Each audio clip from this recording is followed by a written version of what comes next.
নীল আকাশ মাটি ছুঁতে চেয়েছিল, কিন্তু গাছপালা মাথা নাড়িয়ে বারণ করেছিল।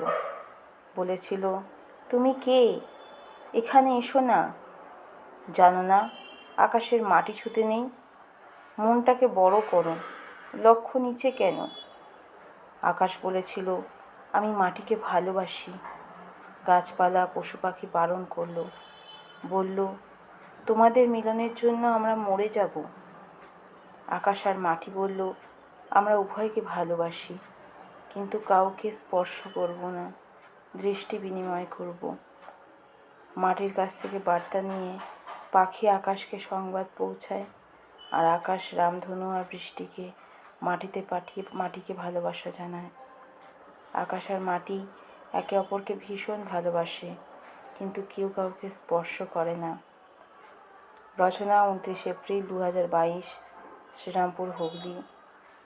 স্বর্গীয় ভালোবাসা কবিতার নাম কবি সোমা মণ্ডল বিশ্বাস। কবিতাটি বকুল কথা পত্রিকাতে প্রকাশিত এবং একক কাব্যগ্রন্থের নাম প্রেমের জোয়ার।